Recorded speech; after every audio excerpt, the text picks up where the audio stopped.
Alright, hello, welcome everyone back to the What Do I Know Podcast. Basically just a podcast where we realize that we don't know anything, but we don't know a lot, there's a lot more to know. The reason I started this podcast is because I want to learn more than know more. So I want to be learning instead of knowing. And also to talk to tons and tons of different people from all walks of life to understand their perspectives and frameworks and morals and principles that will then help me figure out what everyone thinks are good morals, good principles, and good frameworks to live by. In this episode, I want to talk about the power of perspective. Now, how does perspective really shape decisions? Well, I kind of roughly touch base on these, just kind of talking to myself and just to the camera, because as of now I don't know how to get people on, so I'm just going to talk till I figure that out. And but yeah, so how perspective shapes decisions. Well, okay, so what is perspective? First off, perspective is how you view a given situation. And me personally at least, I like to, every once in a while, whenever I'm in a decent or engaging conversation, I like to, not decent or engaging, I should rephrase that. More of whenever I am talking about a given situation and the moment occurs, I usually say something along the lines of isn't it crazy that every single person in this room, me, you, and Jimmy over there, and that guy and that girl, are all experiencing the same moment, but we perceive it differently. If we look back on, let's say, a sporting event, let's say you're in high school or middle school or wherever, you're at some sporting event, every single person there is perceiving a different thing. Obviously, for example, your team and the opposing team, you guys have two different experiences. If your team wins, the opposing team had a bad game. They had a bad evening. But if your team loses, then you had a bad game or a bad evening. But it's the same exact situation, same exact thing. It's just the attachments and the frameworks and the perception of how you view the situation. Now, so what is perception? Simply put, perception is how you view your given experiences. Now, how does your perspective shape your decisions? Well, at least from my personal experience and from my present knowledge, I'm no expert in anything as of now. So I speak upon everything that I know currently, whether it's true or false. I speak on what I believe is true and up with my present knowledge. I'm trying to learn more, so I may say some things that are wrong or some things that are up for debate. Who knows? That's the point of the podcast, to talk about ideas. Anyways, so how does perspective shape your decisions? Well, let's take a personal example for me. I want to get a six-pack, right? I want to do it before I turn 21, which is here, actually 4 months from now. It's January 1st, It's January 26th, 2025 right now at 7:27 p.m. Well, 7:30 when I started, or right now, but 7:27 when I recorded. Anyways, so 4 months from now, I want to get a six-pack. Now, my perception of myself, my identity, we'll dive into that a little bit. We'll dive into that here in a little bit. But the perception is I think I can get a six-pack by my birthday. Now, the perception I should have is the actions I have been taking, the perception should be what actions should I be taking? And then, since I have my goal and I figured out my actions, the perception of those actions, the cost of those actions, will then dictate to the decisions I make. So for example, what's something everyone does? Going to school. Perfect example. For me, I didn't like school. I did not enjoy it. I didn't do well in it. I didn't try much in it. Now, why do I bring up school? Let's say high school, for example. Why do I bring up high school? Well, my perception of high school growing up was that there's no useful information. Why should I try and learn this? No one's an entrepreneur here. No one's a salesperson here. No one's actually where I want to be. So why should I ever listen to them? Now, that's not the right way to look at it and not the right way to look at things. I have recently adopted the mindset of, well, I can always learn something from someone, from every experience, whether it's what to do or what not to do. The point I bring up my perception of high school is because someone else may have like, oh, this is the only way to be successful in life. Have a 4.0 GPA, then get into a really nice school, be the best there, and then go get a really good job. That is some people's perception of school. That's their way to have a really successful life. Other people, it's how to have a good social life. Other people, it's how to study the thing you really love and stepping stones to go to there. Other people, it's about learning something that they never knew about or something they are interested in about. But those are all different separate perceptions, and because of those perceptions of the activity or the subject, which is school, they will choose different actions. Like me, personally, I was dealing with a lot of stuff, had insomnia for a period of time, so I fell asleep through a lot of classes. And the perception to me was, well, it's not that big of a deal. I'm smart enough to figure it out whenever that I need to, and I'd skate by just like, what was it? I did not have a great GPA. I think I was like a C student if I was lucky. But I passed high school. I got my degree or diploma, not degree. But if I changed my perception of it, I would have done much better. I would have had more options school-wise, and I would have had a better experience, at least educationally, or academically is the word. Academically, I would have had a better experience with more options if I had a different perspective. So the way I perceive my experience with high school and with the present will then dictate to different decisions. Now, why does that happen? Well, I like to remind myself this all the time. That is, the story you tell yourself will be the story you live. Now, that might be scary for some people if you let that sink in. The story you tell yourself is the story you live.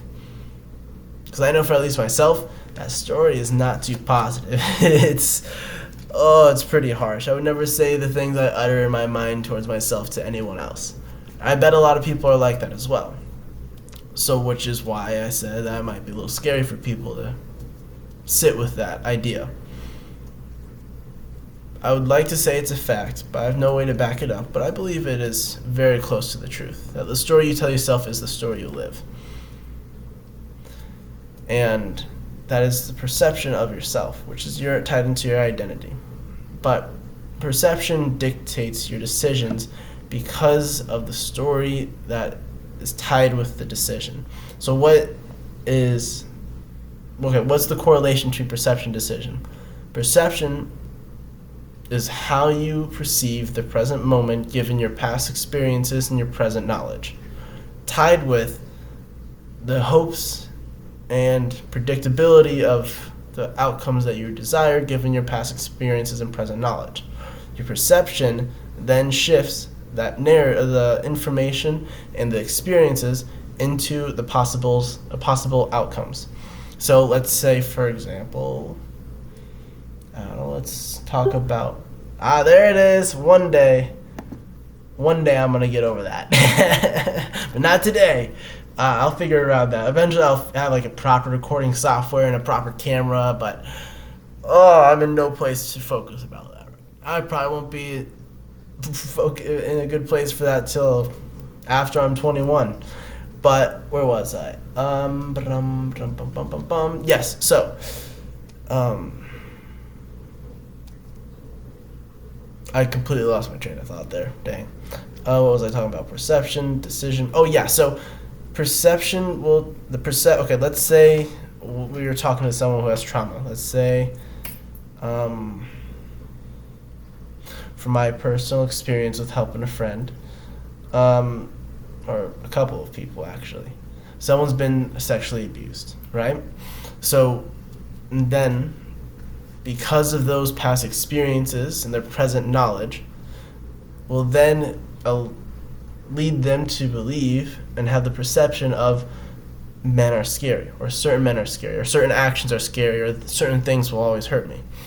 because of those past experiences and the present knowledge of them, those experiences and knowledge then get molded into a narrative, which then tries to which then they naturally try to help predict their future to have an outcome that they either want or don't want. For the example I gave, it is using their previous knowledge or their previous experience and their present knowledge to make sure they don't have that horrendous thing happen to them again. And that goes with anything. Let's say with sports, right? I was not a jock in high school, but I was in a lot of sports. So for football, right? I'm going to try to do this with a bunch of different things so a lot of people can understand. So let's go with sports. So I was in a lot of sports. Yeah, football is one of America's sports. So football, I was a running back, right? So my previous experience and my present knowledge of the sport would then allow me to be able to read the defense more effectively to then try and find the right hole to go score a touchdown. Now let's say it's music, right? If it was music, my previous experience and my present knowledge would allow me to be able to look at a piece of sheet music and say, oh, yeah, I can figure this out, just give me a little bit. Or if it was childcare. For example, if, as I just said, if it was childcare, so previous experience, or let's say you're given the situation of a crying toddler who didn't get what they wanted. Well, you'd have to think it back, whether it's conscious or subconsciously, to your previous experience and your present knowledge, most likely, unless you've had younger siblings or been around little kids a lot, back to when you were a child, and then you take that perception of the past and your present knowledge and then try and find a way, the best way you can think of, to calm the child down to give you the best outcome you want. Or, for example, academics. Like I said earlier, let's say you got a test coming up, right? Now, if your perception of yourself is positive, then it would be, okay, I have a test next week. Well, I should set aside some time because the tests I used to take, I did really well whenever I did study, so I had to set aside time. How do you come to that conclusion? Is by looking into the past, your past experiences and your present knowledge, whether it's what to do or what not to do. Like, for example, if you didn't study for one test and you studied for the other, same testing on the same, like let's say biology. You did chapter 3 tests you didn't study, and chapter 4 tests you did study. And you did much better in chapter 4. Now this is chapter 5, looking back into the previous experiences, chapter 3 and chapter 4, which did you do better? Well, you did better in chapter 4. Why did you do better in chapter 4? Because you studied. Okay, well, then I should probably study for this next test because I got something that I liked back then and I want to try and replicate it. And that goes with every single example I just said. With the childcare one, you look back, okay, whenever I was a young kid, what did people do to calm me down in this situation? Or if you were around younger kids, what has worked in the past to calm this child down, given my experiences with younger kids and what I know about this kid's personality? And then you find a way, whether it's talking, whether it's doing something, well, I don't know, whatever it may be, then you do that action to get the desired outcome you want. With sports, it'd be practicing, drilling game film, drilling the reps, actually doing physical workouts, stretching, etc., which is all preparing you for that moment whenever that hole does open up or whenever you have to blow through a person or two. Those are 3 examples and music. With music, it also is, okay, well, I understand the bass clef and treble clef. I understand those formats. I understand how to play the piano. I understand how to play the drums, etc. Now, I've never seen this sheet of music before, but I know what bass clef is. I know where to find the right keys, the right notes. I can figure this out because you have that previous experience and the present knowledge of what you're doing and what you want to do. So I guess then, to put it simply, how perception shapes decisions is figuring out through your experiences and knowledge to get the desired outcome you want. Okay, so let's run with that. So why is that important to know? Well, because if you understand that, or if you believe, I should say, because I don't know if this is a fact or not, I'm just kind of talking to talk. I'm not talking to talk, I'm talking to hopefully help myself and help anyone else who's working through this and trying to figure this all out, and hopefully this framework or this way of viewing will actually help you. Hopefully, fingers crossed, it's kind of the point of this, and it's mainly also to help myself too and learn a lot. But why is that important to think? That your perception of yourself decides the decisions you make, or it shapes the decisions you make. That's important to understand, because then you can start using that tool or that system of the human mind, per se, if it actually is a system, or maybe there's actually a technical name out there, I don't know. One day I'm going to look into all this and then find all the technical stuff I can find whenever I get more free time and put in the show notes, and then et cetera, et cetera. That's for the future. Right now we're just talking. But let's use that. Let's run with it. So how is that useful? How is that important? Why is that important to know, I should say? So it's important to understand that the perspective will shape your decisions, because how it works. How it works is by you having a desired outcome or an outcome you want to avoid. One of the two, or generally a mix of both, because your brain doesn't think of, usually, your brain doesn't, well, actually, no, I can't say that. I don't know for a fact. From my experience personally, I think of multiple possibilities and which ones I don't want, which actually kind of ties into what I'll talk about in a little bit. But I think for the most part, whenever something happens, you think of exactly what you don't want or what you do want in general. And then you think about the opposite, usually. At least from my experience, I don't know. Let's just take my experience, because that's all I can speak on. So whenever I have something that happens to me, usually it's either like, oh shit, or hell yeah. One of the two, not much in between, because of the perception I have. So let's say I get a flat tire, right? Now, the perception of that, I get a flat tire at, what time was that? Like 11 o'clock at night in the middle of Peoria, Illinois. And how will my perception shape my decision making? Well, the perception of myself is, okay, well, my spare tire popped, so I can either walk home or I can call someone. Let me just go finish what I was going to go do, just walk to the store since it wasn't too far away, first park my car, pull over, and then figure it out. My perception of myself in the situation was, pop tire, no spare tire, let's accomplish the goal I set out to do, then figure out what I need to do next. And that's what I did. Now, if I perceived the situation differently, it was like, if I perceive the situation like, my tire popped, I can't do anything, what do? I need to call someone for help, etc., etc., etc. That way of perception would have made me decide differently. But since I decided in that moment that I wanted to go to the grocery store because I needed food, to then pull my car over in the parking lot and then go get the food and then figure out how to get back home, instead of trying to just figure out how to get back home, you know? Let's think of another example. Perception shaping decisions. Let's think. Okay. Waking up early, right? So I assume someone's in school watching this, but everyone who is watching this has either been in school, middle school, high school, or is going to some type of formal education, and they have to go in front of people.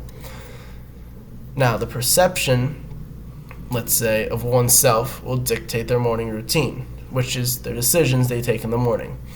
What do I mean by that? Well, for me, at least, in high school, in freshman year, I didn't really care about how I looked in front of other people, nor did I really give a shit about myself at the time. So I would literally let the bus drive past my house, wake me up, and then be on the front, or right at the bus stop, right in front of my house by the mailbox, before the bus came back. So it basically would drive past my house, wake me up, go down the road, turn around, and I'd be up there within like a minute to 3 minutes. So that's one way, because I didn't really care about how my perception of myself and how others viewed me, I didn't care about. So I didn't put much into my physical appearance during the day.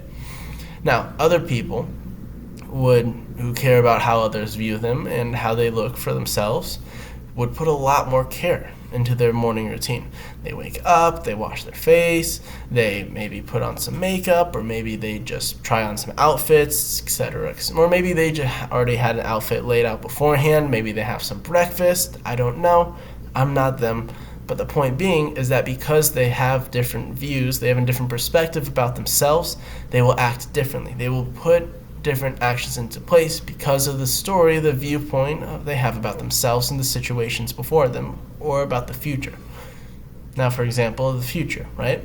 If I want to get that six-pack, what does that mean for me right now? Right now, it just means I go to bed and work out, but it's all future pacing. So what do I mean by future pacing? Future pacing is thinking, basically planning in the future. So if I want to get a six-pack, I gotta cut back on carbs, increase my protein intake, increase my fiber intake, and lower the amount of calories I have to about, I think, 100 to 150 I think 100 to 500 calories below my,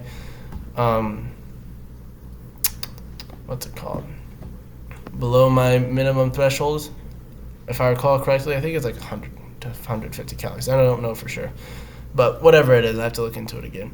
But whatever it is, that's what I have to do. I have to cut back on carbs, increase protein, and increase fiber, actually work out, actually stretch, get good sleep, get good nutrients, drink and stay hydrated, and work out consistently, and stretch consistently. So that's all in the future, right? Now, how do I perceive, how does my perception shape those decisions? Well, my perception of my physical appearance, like, well, I'm not in the best shape, I'm not in bad shape, but I want to get better, I want to be the best I can. So, by having that perception in myself, I then will go work out, I will then watch what I eat, I will then get better sleep, and I will then drink more water. But if I had the perception of myself that I currently have, is that, oh, you're just a lazy piece of shit that is never going to get to where he wants to go, and no matter how much you try, you'll always fail because you never actually try. That's the current perception, right? So I have to change my perception to then act differently. And the way to change your perception is to act differently. And what do I mean by that? Well, as I said earlier, I believe that the story you tell yourself is the story you'll live. And how do you change that story? I've been struggling with this, and I've been working on this. But the best way to make a new habit, a new thought pattern for this example, is to figure out what's the bad habit, what's the old thought pattern you don't like, interrupt it, figure out what triggers it, then interrupt that trigger, then replace it. So for example, I struggle with, I think I spoke upon this before, I don't want to do it. So whenever I think about cleaning or going to work out, or going to work, I don't want to. Well, that's not going to get me to where I want to go. What did I just do? I understand that a task that I don't desire to do will then trigger the negative thinking. Then, once the negative thoughts start to occur, so first off, I understand what the thought pattern I want to change is. That's an understanding, that's a perspective, an aspect.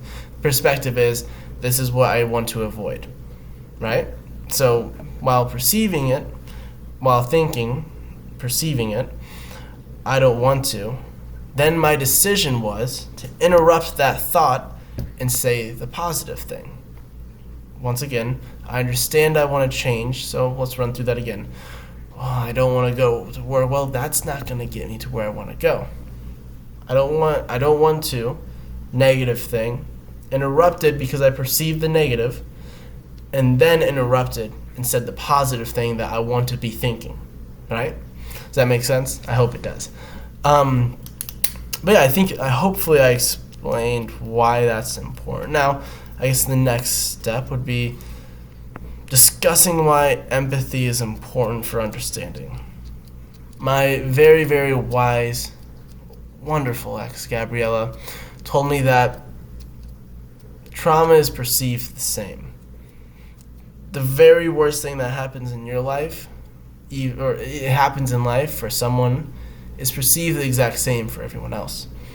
So for example, if popping a tire was the worst thing to ever happen to me, that would feel as traumatic as someone, or emotionally it would feel as traumatic as someone losing their pet dog, as someone getting attacked, someone getting abused, etc., etc., etc. I'm not saying it is the same. Let's clarify. I am nowhere near saying those are the same. But given the perception of the experience, the emotional depth would feel the same. To an obvious point, obviously, but that was the message my wonderful ex Gabriella was trying to send me, or tell me, is that trauma and emotions are usually perceived the same, the depth of it at least. So why is empathy so important for understanding not just yourself and how to perceive and decide on decisions, but also to actually have interactions with other people? Well, women especially are emotional beings. Men are more logical. But if you want to, in my opinion at least, if you want to be a healthy man, you have to be in touch with your emotions and at least understand them. You have to ignore a lot of them. And okay, I can feel people just reeling back at that. What do I mean by that? Side point of side points. What do you mean? What do I mean by that? Well, everyone has to do this, but in general, I think men have to do it more.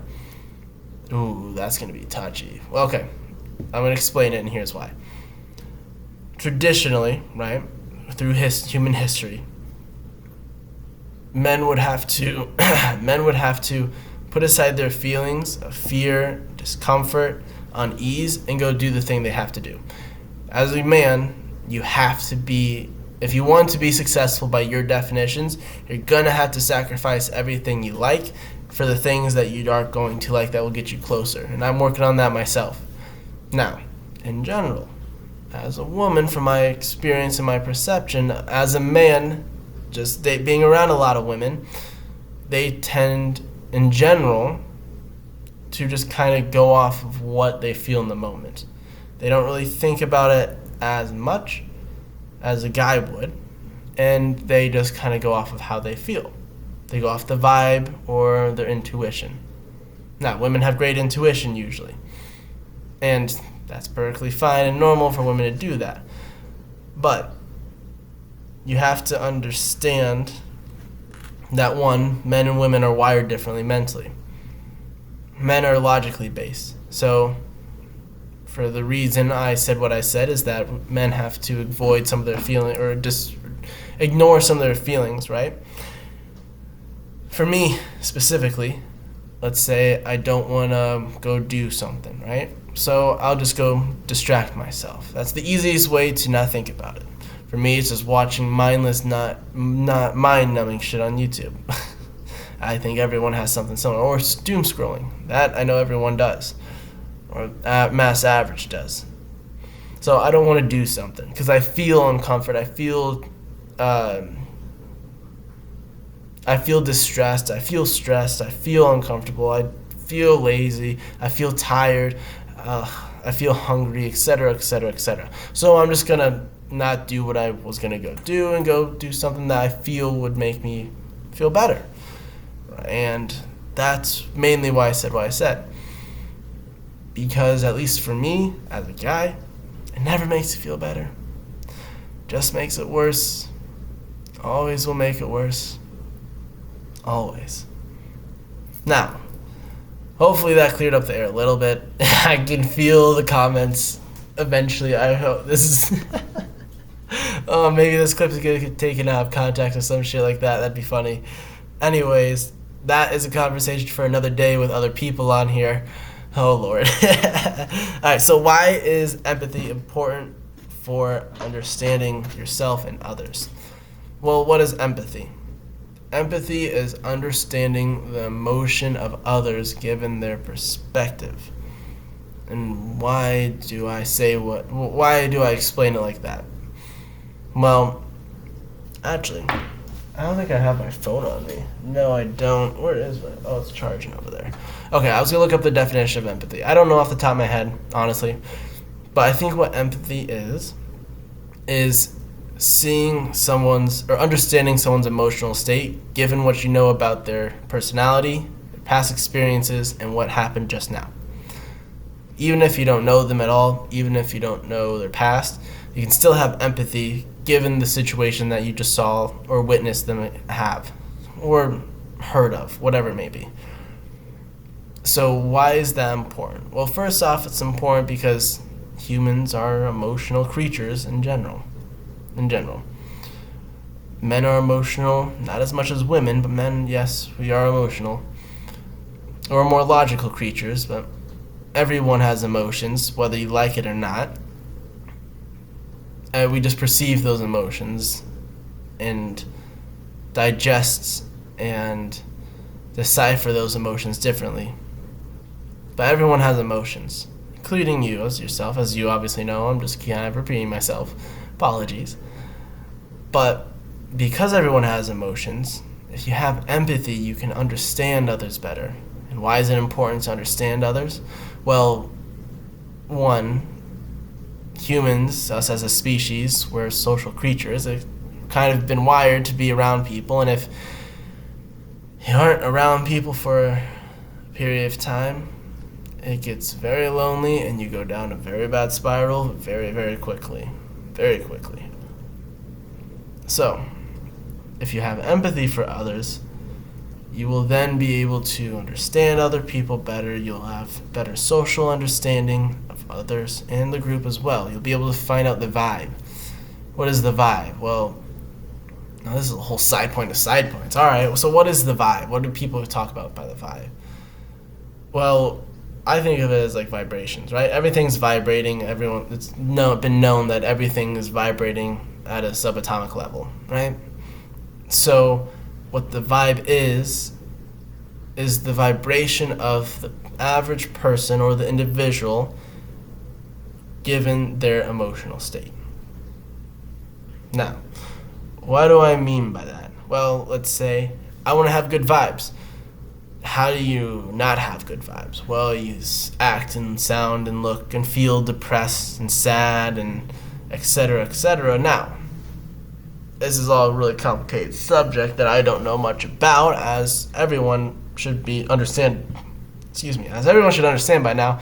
I talk off of my intuition and my experiences, and my present knowledge. And that is... Oh, it didn't pop up. Whatever. It'll pop up later. So, I'm no expert. I will always say that. I'm never an expert. I'm just speaking upon my present knowledge and my previous experience. So, the vibe is your emotional state that you are admitting through your perspective, at least in my opinion. So, if you want to have a good vibe, you gotta be relaxed, you gotta be present, you gotta be curious and open-minded, you gotta be a little enthusiastic, but also laid back. And how do you be all that? How do you get your emotional state there? Well, first you have to empathize with yourself and with other people. Why is it important to empathize with yourself? Well, at least for me, if I don't empathize with myself, I beat myself up a lot. Like a lot, way too much. Like every chance I get. But whenever I empathize with myself, I usually at least will ease up a little bit. Give myself a little leeway. Still hard on myself, but it's less demeaning. And once you start to learn to empathize with yourself, then you can empathize with others. And that's important, so then you can have deeper relationships and deeper understanding of the people around you and the people you meet, which will then later lead you to not having a lonely life, to leading you to having adventures with all sorts of friends and stories to have and tell, and a community to fall on and talk with, to shoot the shit or to help with a problem you're working on, or just to talk about your experiences. Whatever it may be, that all comes from empathy with yourself and towards other people. Now, why is that important, once again, to figure out? No, I keep repeating myself. We already talked about that. If you all been paying attention, you can just rewind the video.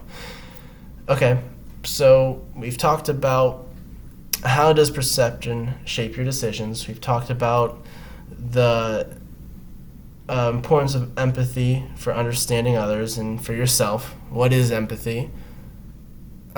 We've talked about, I think empathy at least is the understanding of the emotional depth given their situation. I think that's what empathy is. Now, all that is important. And I think what's also very important is the value of traveling and getting into uncomfortable situations outside of your comfort zone. Because that's another way to shape your perspective. Because, for my example earlier, I have the perception that I'm not in the best shape of my life right now. I've been a slob, a glutton. I've been a sloth as well. And yet, because of the perception that I hold myself, I want to be better. But to be better, I have to go be uncomfortable. So the perspective I have of myself is that I could be better, and the way I need to get better is by changing my comfort zone, my comfort level. Right now, my comfort level is doing the bare minimum, if I'm being honest. Doing the bare minimum, skating by, hopefully figuring out what I need to figure out. What it should be is doing the best I can in the present moment, to be the best version of me in the present moment. And to do so, I have to be uncomfortable with what's going on. Working out's never comfortable. That's the fun part about it. It's a challenge. It's kind of a battle of the mind. Your mind always will give up before 99.999% of the time, your mind will give in during a workout before your body will. So you have to be able to get uncomfortable to change your perspective, to then change your decisions, to then change your life. And traveling is also a really good way to experience this world and the perspective you hold and meet all sorts of different people to empathize and understand their perspective and learn more about them. Because you don't have to. Okay, how do I want to phrase this? Okay, I said it earlier. You can learn from every experience you have, whether it's learning what to do or what not to do, or something in between. Bit of both, usually. And a good way to do that is by traveling, getting out of your city, getting out of your state, or getting out of your country.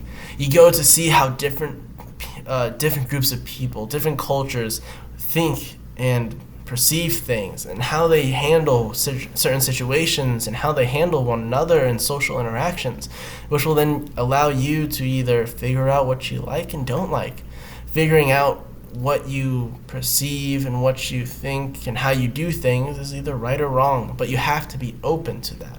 You have to be able to come in with an open mind to traveling and getting out of your comfort zone to, I want to test all of my beliefs. I want to test everything that I believe in, because that will make me a better person.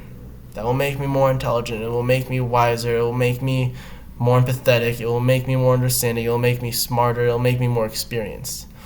Because that will by challenging your beliefs and actually having an open mind and actually talking to a bunch of people and hearing them out and not ignoring them, or just thinking oh, you don't believe what I believe, I shouldn't listen to you. By doing the opposite of that, by actually saying, okay, you believe something different than me. Why is that? Why do you believe the things you do? Just by talking it out like that, you will then challenge your beliefs, which then will either allow you to change your beliefs into something that you actually believe in that's based off of facts and the truth, or strengthen your beliefs that are already based upon facts and the truth in your experiences. So, yeah, I think that wraps it up. I think this was, I don't know how long this is, I just kind of talk. Hope this was actually use of someone. It helps me a bit. But a little recap. Your perception will influence, if not dictate, your decisions. To change your perspective, you got to change the story you tell yourself. To change the story you tell yourself is by figuring out what you don't want to but the story you tell yourself is the story you'll live. And how to change that story is by figuring out what story you're telling yourself right now, what you want to change, figure out what triggers that negative story, interrupt the negative story, replace it with a positive one. For me, I'm going to have to clean a bit. So right after this, I'm going to think, I don't want to clean. Well, that's not going to get you to where you want to go. The negative thought was, I don't want to. The interrupt was the recognition of the negative pattern. The positive replacement was, that's not going to get you to where you want to go. So think on that. And empathize with yourself. Empathize with other people. There's a fine line between being too easy on yourself and empathizing with yourself. For example, empathizing with yourself would be something along the line like a breakup. Let's say you got broken up with the woman you thought you were going to marry. And it's been a week and you're still not over her. You can say, hey, man, I understand that you thought you were going to marry her, that you love her with a piece of your soul. That piece will always be hers and always will love her. No matter what you do, no matter what she does, that piece is hers. But she's not coming back. And it's going to hurt for a long time. But because you care for yourself, you're not going to stay the same. That is empathizing with yourself compared to she left me XYZ negative thing, or the best way for me to get over this is by laying in bed and eating a shit ton of ice cream. It helps, but at the end of the day, that's just running from your problems and not empathizing with yourself, looking into the storm and chaos of pain and hurt, embracing that, and running through it. That's a whole other can of worms I just opened up. Well, I'm going to leave it there because I'm tired. Till next time, y'all. Peace. How do I stop this? I forgot. Oh, crap. Well, I guess y'all are stuck with me now because I forget how to end this thing.